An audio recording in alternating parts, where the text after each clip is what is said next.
Hello दोस्तों, BMS note simplified में आप सभी का एक और बार स्वागत है।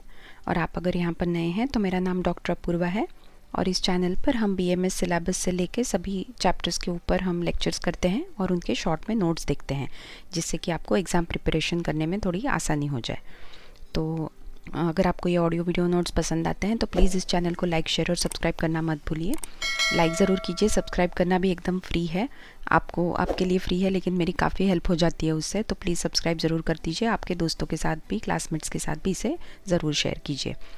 तो इसके पहले के वीडियो में हमने चरक सूत्र स्थान का अध्याय 16 देखा था, चिकित्सा प्रवृत्ति अध्याय। और अब हम इस वीडियो में चरक सूत्र स्थान का अगला अध्याय यानी अध्याय 17 जो है कियंत शीर्षीय अध्याय, वो हम देखेंगे। तो ये भी एक थोड़ा बड़ा चैप्टर है, मतलब काफ़ी सारे कंपोनेंट्स हैं इस चैप्टर में। इसमें शिरो रोग बताए हैं, रुद्र रोग बताए हैं, 18 प्रकार के क्षय बताए हैं। तो ये सब अलग अलग पार्ट्स हैं। हम इनको अलग अलग वीडियोस में ही हम इनको कवर करेंगे, क्योंकि एक वीडियो में करेंगे तो काफ़ी बड़ा वीडियो हो जाएगा, काफ़ी बोरिंग भी हो जाएगा। बीच में कुछ पार्ट है जो थोड़ा समझने के लिए भी थोड़ा सा कॉम्प्लिकेटेड सा लगता है नहीं। थोड़ा अगर आप ध्यान देकर पढ़ें तो आपको पढ़ने के लिए आसानी हो जाएगी। मैंने भी इसमें काफ़ी शॉर्ट में और एकदम सिंपल नोट्स में मैंने इसमें एक्सप्लेन किया है, तो आपको पढ़ने के लिए एकदम आसानी हो जाएगी। लेकिन इसको हम पार्ट पार्ट में ही कवर करेंगे। तो चलिए देखते हैं आज के इस वीडियो में क्या है। तो कियंत शीर्षीय अध्याय जो है वो चरक सूत्र स्थान का 17वां अध्याय है। जैसा कि मैंने पहले बताया, ये रोग चतुष्क का पहला अध्याय है। इसके के पहले के अध्याय यानी अध्याय 16 तक हमारा कल्पना चतुष्क जो है वो ख़त्म होता है। चिकित्सा प्रवृत्ति अध्याय जो है वो कल्पना चतुष्क का आखिरी अध्याय है। तो अब इसके बाद से रोग चतुष्क शुरू होता है। तो ये एमसीक्यूज आ जाते हैं बहुत बार कि ये अध्याय किस चतुष्क में आता है, वो अध्याय किस चतुष्क में आता है। वैसे तो आपको ये थोड़ा सा ध्यान देने की ज़रूरत है। ये काफ़ी स्कोरिंग होते हैं ये मार्क्स।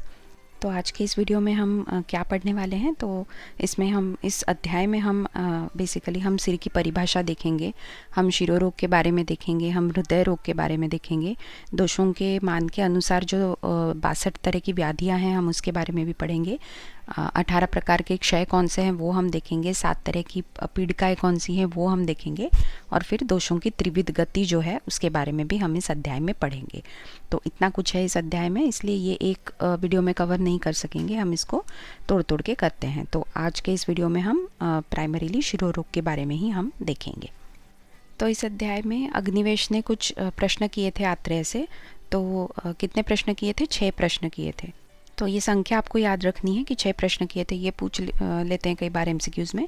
तो कौन से ये 6 प्रश्न हैं देखेंगे। तो अग्निवेश ने पूछा था कि पहला प्रश्न, मनुष्यों के सिर में कितने रोग होते हैं। दूसरा प्रश्न उन्होंने पूछा, हृदय में कितने रोग होते हैं। फिर तीसरा प्रश्न, वात पित्त कफ इनके अलग अलग द्वंद्व संधिपातज क्षय स्थान वृद्धि इनके भेद कितने हैं और उनसे होने वाले रोग कितने हैं। फिर चौथा प्रश्न उन्होंने पूछा था, वातादि दोष धातुओं के क्षय कितने होते हैं। और पांचवा प्रश्न है, पीड़िकाएँ कितनी होती है। और छठवां प्रश्न है, वातादि दोषों की गतियाँ कितनी होती है। तो ये अग्निवेश के 6 प्रश्न थे। इसमें फिर आत्रेय ने उत्तर दिया था। तो आत्रेय ने क्या उत्तर दिया था देखिए। तो ये 6 और 7 नंबर का श्लोक जो है इस अध्याय में काफ़ी इंपॉर्टेंट है। ये अगर आप लर्न कर सके तो बहुत ही अच्छा होगा।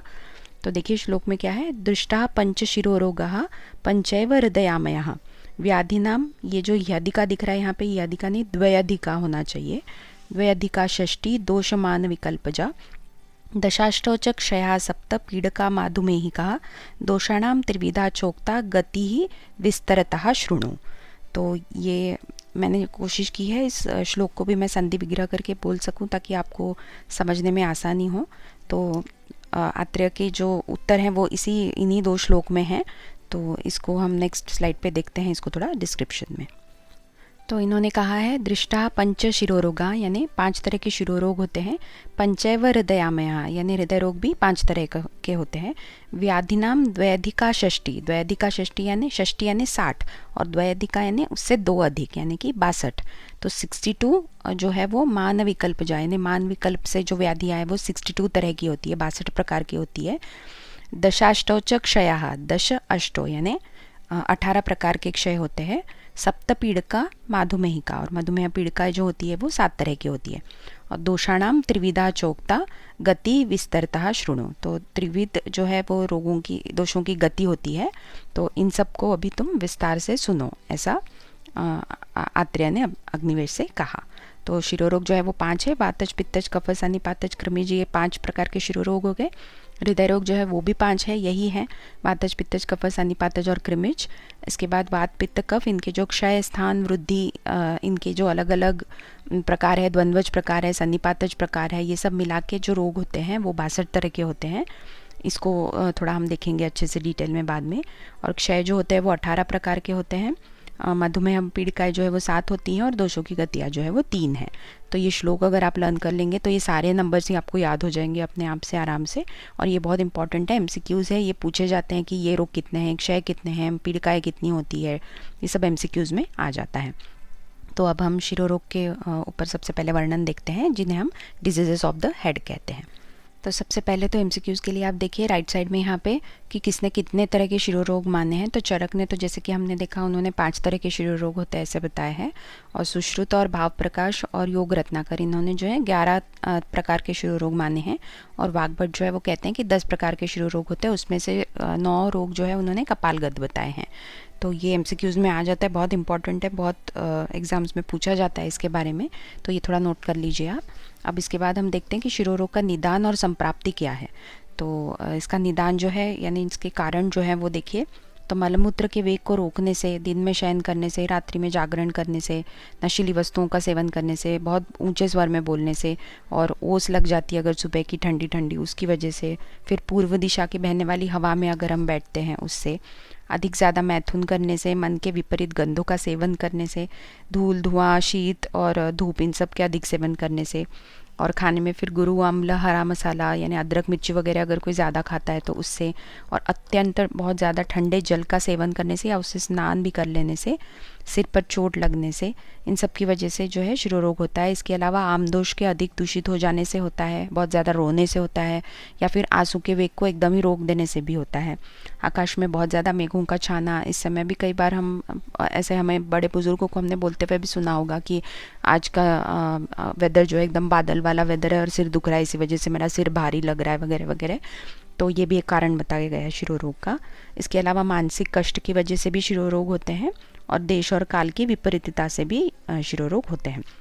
तो इसकी संप्राप्ति जो बताइए, वो वातादि दोष जो है वो कुपित होकर सिर में जाते हैं और सिर में जाकर रक्त को दूषित कर देते हैं, और फिर इसलिए अनेक प्रकार के शिरोरोग जो है वो उत्पन्न होते हैं। तो ये कई सारे कारण बताए हैं यहाँ पे शिरोरोग किस वजह से होता है, तो इनको अच्छे से आप लिखिए। ये SAQ LAQ के लिए बहुत बार आ जाता है। तो इसके अलावा यहाँ पे बताया है संहिता में कि कुछ आचार्य जो है वो 10 भेद मानते हैं शिरोरोग के, और वो लोग अन्यतोवाद और अनंतवाद को सेम ही मानते हैं, लेकिन ये सही नहीं है। अन्यतोवाद जो है वो नेत्र रोग है और वो वातिक रोग है, जबकि अनंतवाद जो है वो शिरोरोग है और वो त्रिदोषज होता है। तो प्राय सभी तरह के शिरोरोग जो है वो त्रिदोषज ही होते हैं।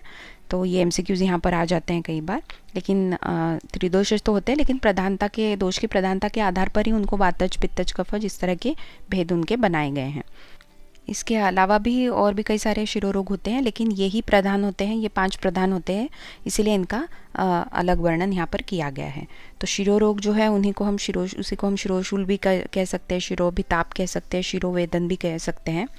तो इंग्लिश में जिसे हम हेडेक के नाम से हम जानते हैं, तो आयुर्वेद में जो शिरोशूल है वो मस्तिष्कगत रोगों का प्रधान लक्षण बताया गया है, प्राइमरी सिम्टम, मेन सिम्टम बताया गया है। लेकिन इसके अलावा अलग रोग मानकर इसका अलग से वर्णन भी किया गया है, जबकि मॉडर्न में हेडेक को सिर्फ एक सिम्टम समझा जाता है, उसको एक अलग डिजीज़ के तौर पे ट्रीट नहीं किया जाता, माना नहीं जाता। तो अलग अलग कारणों से अलग अलग प्रकार के शिरोशूल होते हैं, बताए हैं। तो कई तरह के नाम आपने आजकल सुने होंगे। मेनिंजाइटिस है, inflammation in the eyes, ears, teeth है। इसके अलावा iritis, glaucoma, otitis media, nervous headache, chronic nephritis, deviation of nasal septum, uraemia, high blood pressure, इन सब की वजह से, अलग अलग कारणों की वजह से अलग अलग प्रकार के हेडेक्स जो है वो होते हैं। तो अभी हम यहाँ पे सिर की परिभाषा देखते हैं। तो ये 2 मार्क्स के लिए, मतलब शॉर्ट आंसर्स के लिए कई बार आ जाता है। तो देखिए यहाँ पे क्रिया श्लोक दिया है। प्राणः प्राणभूताम यत्र श्रितः सर्वेन्द्रियाणि च यदत उत्तमंगानाम शिरस्तदभि दीयते। तो जिस अवयव में प्राणियों का प्राण और संपूर्ण इंद्रिया रहती है और जो सभी अंगों में सबसे उत्तम अंग है, तो उसे सिर कहा जाता है। तो यहाँ पर जैसे कि आपको एक श्लोक पता होगा, ऊर्ध्व मूलम अधः शाखम, वृषयः पुरुषम विदु। तो ये बरगद के पेड़ के बारे में ऐसा कहा जाता है कि ऊर्ध्वमूलम अधःशाखम, उसका जो मूल है वो ऊपर है और उसकी शाखाएं जो है वो नीचे हैं। तो उसी तरह से हमारा मनुष्य का शरीर भी है, वो भी इसी तरह से है कि शरीर का जो मूल है वो हमारा सिर है जो ऊपर की तरफ है और बाकी शाखाएं हमारी नीचे हैं। तो जैसे कि वृक्ष का मूल जो है वही उसकी रक्षा करता है, उसकी शाखा प्रशाखाओं की रक्षा करता है, तो उसी तरह से शरीर का जो मूल हमारा सिर है वही हमारा रक्षा करने में सबसे प्रथम अंग है और शाखा प्रशाखाओं की भी रक्षा वही करता है। तो आधुनिक दृष्टि से भी सिर को इसलिए वाइटल पार्ट माना जाता है। तो ये सिर की परिभाषा, इसका छोटा सा शॉर्ट में डिस्क्रिप्शन जब आपको ऐसे क्यू के लिए आए तो आप ये लिख सकते हैं। ये एग्जाम्पल भी आप ऊर्ध्वमूलम अधःशाखम का आप लिख सकते हैं। इसके बाद शिरोरोग के उदाहरण बताए गए हैं। कई तरह के शिरोरोग होते हैं, यहाँ पे कुछ बताए गए हैं। तो अर्धावभेदक है जिसे हम हेमिक्रेनिया कहते हैं। इसके बाद संपूर्ण सिर में वेदना है जो हम नॉर्मली हेडेक कहते हैं जिसे। फिर प्रतिश्याय है जिसे हम कोराइजा कहते हैं। इसके अलावा मुख रोग, नासिका रोग, नेत्र रोग, कर्ण रोग, इनमें भी ये भी शिरोरोग होते हैं। सिर में चक्कर आना जिसे हम गिडीनेस कहते हैं, अर्दित है, फेशियल पैरालिसिस, शिरकंप, गलग्रह, मन्याग्रह, मन्यास्तंभ, लॉक जॉ, अनुग्रह जिसे हम कहते हैं। फिर वातादि दोषों से उत्पन्न होने वाले, कृमियों से उत्पन्न होने वाले, तो इस तरह के कई तरह के अलग अलग शिरोरोग यहाँ पे बताए गए हैं। तो यहाँ पे जत्रु यानी हमारे गर्दन से ऊपर होने वाले सभी रोगों को शिरोरोग माना है, लेकिन अष्टोदरीय अध्याय जो है उसमें केवल शिर प्रदेश में होने वाले 5 रोगों का ही वर्णन मिलता है। तो इसलिए प्राइमरीली यहाँ पर उन्हीं 5 रोगों का डिटेल में डिस्क्रिप्शन आपको इस अध्याय में मिलता है। तो ये ऐसा नहीं कि इतने ही तरह के शिरोरोग हैं, इससे कई सारे हैं, लेकिन प्राइमरीली जो जत्रु से ऊपर होने वाले हैं उनको ही कहा गया है। लेकिन इसके अलावा अष्टोदरीय अध्याय में जो 5 मेन बताए गए हैं उनका ही वर्णन यहाँ पे आपको दिखेगा। तो वो कौन से हैं 5 प्रकार के शिरोरोग? तो वातजन्य जिसे हम वातिक शिरोरोग कहेंगे, पित्तजन्य यानी पैत्तिक शिरोरोग, कफजन्य यानी श्लेष्मिक शिरोरोग, इसके अलावा सन्निपात शिरोरोग यानी जो त्रिदोषज हो गया, और जो कृमिजन्य शिरोरोग यानी जो कृमियों की वजह से उत्पन्न होता है। तो ये 5 प्रकार के शिरोरोग जो है इनका वर्णन अष्टोदरीय अध्याय में है। तो उसी का ही डिटेल डिस्क्रिप्शन हम आगे देखेंगे। तो यहाँ तक समझ में आ गया है ना सबको? तो अगर मैं उम्मीद करती हूँ कि यहाँ तक के जो है शॉर्ट में समझ आ गया होगा आपको। अब आगे के इसमें देखते हैं डिटेल में क्या है। तो अब इसके आगे अलग अलग शिरोरोगों के जो कारण, निदान, उनके लक्षण वो सब बताए गए हैं। तो सबसे पहले यहाँ पे वातजन्य शिरोरोग के कारण जो है वो देखते हैं। ये सब क्वेश्चंस आपको ऐसे क्यों शॉर्ट आंसर क्वेश्चंस के लिए आ सकते हैं। इसके अलावा इनको कंबाइन करके एक लॉन्ग आंसर क्वेश्चन भी बन सकता है, तो इसलिए इनको थोड़ा ध्यान से आप देखिए। प्राइमरीली सारे उन दोषों के लक्षण आपको याद रखने हैं। तो वातजन्य शिरोरोग के कारण होते हैं उच्च स्वर से बोलना या फिर अधिक बोलना, तीक्ष्ण मद्यपान करना, रात्रि में जागना, शीतल वायु का बहुत ज़्यादा सेवन कर लेना, अधिक मैथुन कर लेना, मलमूत्र के वेगों को रोक देना, उपवास करना, सिर में चोट लगना, अधिक विरेचन का हो जाना या फिर अधिक वमन का हो जाना, अधिक आंसू का गिरना यानी अधिक बहुत ज़्यादा रोना, शोक, भय, त्रास, इन सब की वजह से, बहुत ज़्यादा भार ढोने की वजह से या अधिक रास्ता चलने की वजह से, बहुत चल कर जाने की वजह से। तो इन कारणों से क्या होता है कि शरीर जो हमारा बहुत कृश हो जाता है, एकदम दुर्बल हो जाता है। तो इसलिए वायु बढ़कर जो है वो सिर में चली जाती है और सिरा और धमनियों में जाकर वहाँ पर कुपित हो जाती है, और इसलिए फिर वात की वजह से जो है वो सिर में भयंकर एकदम शूल वेदना उत्पन्न हो जाती है। तो शूल जो है वो वात का ही प्राइमरी लक्षण होता है। तो वात कुपित हो जाता है तो इसलिए सिर में एकदम भयंकर शूल उत्पन्न होता है। तो ये वातजन्य शिरोरोग के कारण यहाँ पर बताए हैं। अब हम देखते हैं कि वात शिरोरोग के लक्षण क्या है। कारण हमने देख लिए, अब हम लक्षण देखेंगे। तो इसमें क्या होता है, आपको शंख प्रदेश में जो आपको सुई छेदन जैसी पीड़ा का अनुभव होता है, और ग्रीवा के यानी गर्दन के पिछले भाग में कोई आरी से चीर रहा है जैसे ऐसी वेदना होती है। दोनों भौं के बीच में और ललाट प्रदेश में भी जलने जैसी पीड़ा होती है। कानों में बहुत शब्द सुनाई देते हैं या एकदम सुनाई ही नहीं देता है, बहुत ज़्यादा कान दुखते भी हैं। नेत्रों को कोई बाहर खींच रहा है, इस तरह की वेदना होती है। सिर चारों तरफ घूम रहा है ऐसा लगता है। शिर प्रदेश की सभी संधियाँ अलग हो रही है ऐसा लगता है। और सिर की सभी शिराओं और धमनियों में भी अधिक स्फुरण भी होता है। तो सिर को धारण करने वाली गले की जो शिराएं है मन्या की, उसमें भी जकड़ाहट सी फील होती है एकदम। और स्निग्ध और उष्ण आहार विहार के सेवन से इस वात शिरोरोग में जो आपको उपशम मिलता है, वेदना शमन होती है। तो वाग्भट के अनुसार तो शिरशूल के 2 भेद होते हैं। उन्होंने कहा एक तो सारे सिर में पीड़ा होती है या फिर आधे सिर में पीड़ा होती है। तो वाग्भट के अनुसार जो है आधे सिर में पीड़ा यानी अर्धावभेदक जो है वो वात शिरशूल में आता है। तो ये एक MCQ है यहाँ पर। और मॉडर्न साइंस के हिसाब से हम वात शिरोरोग को देखें तो हम इसे न्यूरालजिया या फिर न्यूरालजिक हेडेक कह सकते हैं, जो कि नर्वस सिस्टम के डीजनरेशन की वजह से होता है। इसके अलावा रक्त विकार या फिर निर्बलता, दंत विकार, चिंता, इन सब से भी जो हेडेक होता है उससे भी वात शिरोरोग के अंडर हम काउंट कर सकते हैं। तो ये यहाँ तक हमने वात शिरोरोग के निदान देखे हैं और अब हम यहाँ पर उनका लक्षण देख रहे हैं। तो ये SAQ के लिए आ जाता है कई बार, और ये सारे मिला के वातज पित्तज कफ सब कुछ मिला के ये LAQ के लिए भी आ जाता है। अब इसके बाद हम पित्तज शिरोरोग के कारण और उसके लक्षण देखेंगे। तो पित्तजन्य शिरोरोग का कारण क्या होता है? तो कटु अम्ल लवण रसों का बहुत ज़्यादा हम अगर सेवन करते हैं या फिर क्षार आदि का अधिक सेवन करते हैं, मद्यपान अधिक करते हैं, बहुत ज़्यादा क्रोध करना, धूप में बैठ जाना, बहुत ज़्यादा आग का सेवन करना, तो इन कारणों से क्या होता है? पित्त दूषित हो जाता है और पित्त दूषित होकर वो रक्त को दूषित करता है और फिर क्षीरशूल उत्पन्न करता है। पित्त और रक्त में आश्रयाश्रयी संबंध है, आपको पता है। तो पित्त जब दूषित हो जाता है तो वो रक्त को भी दूषित करता है और फिर इसलिए इसकी वजह से क्षीरशूल उत्पन्न हो जाता है। तो पित्त शिरोरोग के लक्षण देखिए क्या है। तो इसमें सिर में आपको दाह और वेदना दोनों आपको फील होगी। तो दाह पित्त का प्राइमरी लक्षण है, तो इसलिए दाह तो स्वाभाविक है। इसके बाद नेत्रों में भी अधिक जलन होगी, प्यास बहुत अधिक लगना, ये सारे पित्त के बढ़े हुए होने के ही लक्षण हैं।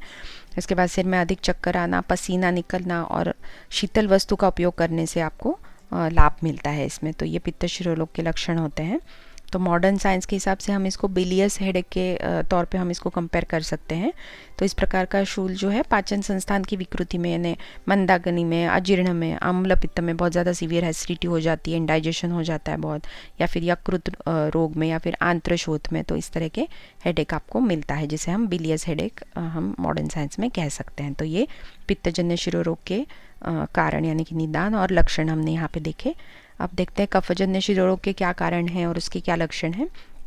तो सुखपूर्वक अधिक बैठना, सुखपूर्वक अधिक शयन करना, सो जाना, बहुत ज़्यादा गुरु स्निग्ध भोजन करना, अधिक बहुत ज़्यादा भोजन कर लेना, तो इससे क्या होता है? शरीर में कफ कुपित होकर शिरोगत वाहिनियों को दूषित करता है और फिर शिरोरोग उत्पन्न होता है।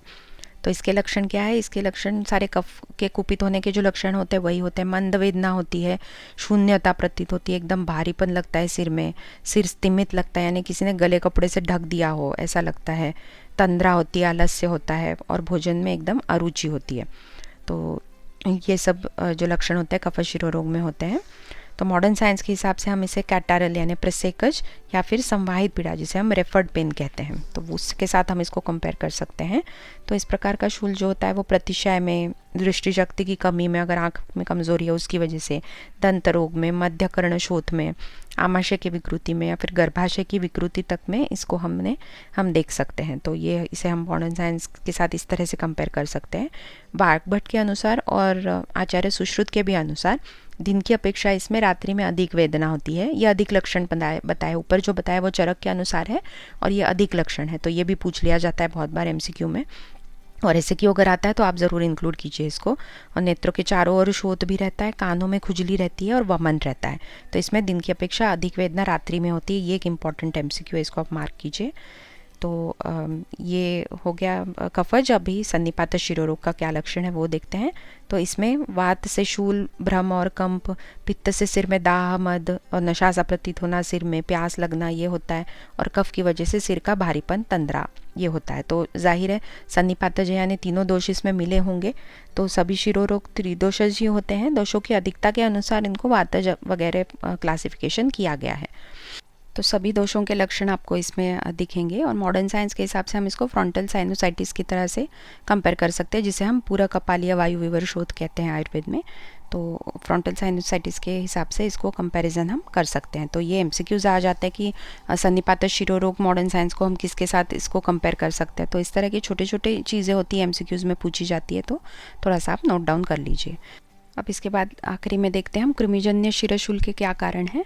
तो इसमें बताया कि तिल, गुड़ या दूध इनका अगर कोई अत्यधिक सेवन करता है, या फिर भोजन के जीर्ण ना होने पर भी अगर फिर से भोजन कर लेता है, या फिर सड़े गले द्रव्यों को खा लेता है, तो और भी संकीर्ण यानी कि वीर्य विरुद्ध अगर बहुत से द्रव्यों का एक साथ अगर कोई सेवन कर लेता है तो इससे क्या होता है कि अधिक दोषयुक्त जो पुरुष होता है उसका रक्त, कफ, मांस इन तीनों में क्लेद उत्पन्न हो जाता है और फिर इस क्लेद से जो है शरीर में कृमि उत्पन्न होती है और शिरोरोग होते हैं। तो क्लेद की वजह से कृमियाँ उत्पन्न होती है। क्लेद क्यों होता है? क्योंकि ये इस तरह के जो कारण बताए गए हैं, तिल, गुड़, दूध इनका ज़्यादा सेवन करना, सड़े गले द्रव्य खाना, वीर्यादि विरुद्ध बहुत सा खा लेना और भोजन पचे बिना ही फिर से उसके ऊपर खाना खा लेना, तो ये सब करने की वजह से क्लेद होता है और उस क्लेद की वजह से कृमियाँ उत्पन्न होती है। तो पापजन्य, देखिए यहाँ पे पाप कर्मा पुरुष का है, तो पापजन्य रोग कुछ बताए गए हैं, ये बहुत इंपॉर्टेंट MCQs है।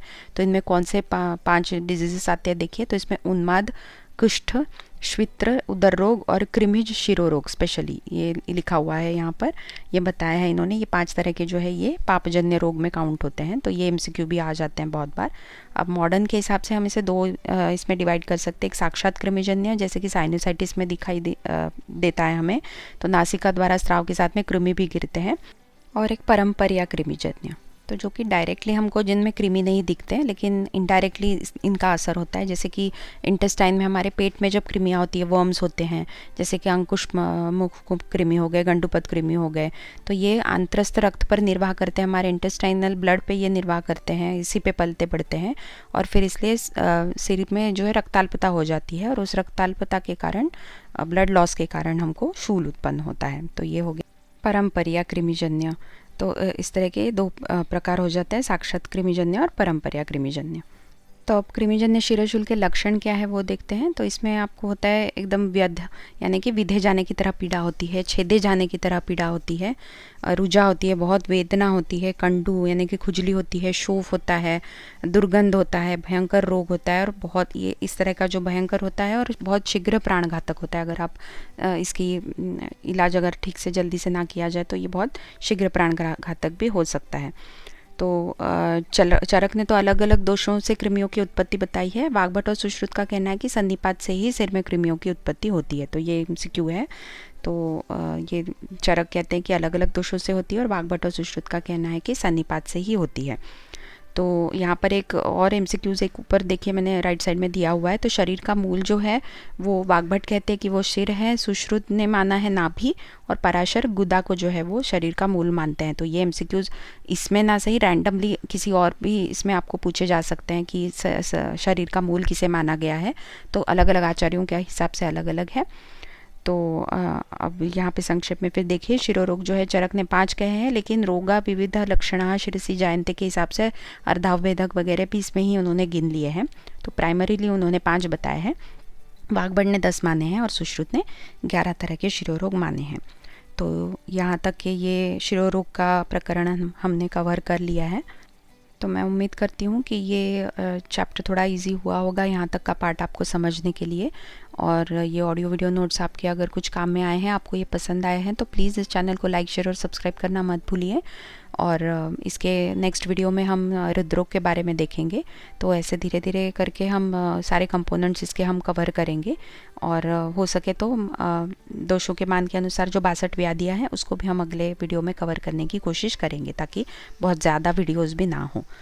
तो मैं उम्मीद करती हूँ आपको यहाँ तक के कुछ फ़ायदा हुआ होगा, और अगर आपको और कुछ आपके रिक्वायरमेंट्स है तो आप मुझे ज़रूर बताइए। मैं जानती हूँ कि मैं बहुत दिनों के बाद मैं पोस्ट कर रही हूँ और बहुत रैंडम पोस्टिंग हो रहा है, रेगुलरली नहीं हो रहा है, थोड़े फैमिली कमिटमेंट्स की वजह से थोड़ी सी प्रॉब्लम हो रही है, बट मैं ट्राई करूँगी। सबसे पहला मेरा टारगेट यही है कि मैं चरक सूत्र स्थान के 300 अध्याय जल्द से जल्द ख़त्म कर दूँ। लेकिन भी आपके जो कोई भी रिक्वेस्ट है आप मुझे बता के रखिए, ताकि ये ख़त्म होते ही मैं उनके ऊपर भी काम शुरू कर सकूँ। तो मैं जल्दी ही मिलती हूँ आपसे अगले वीडियो में, तब तक के लिए bye bye and take care.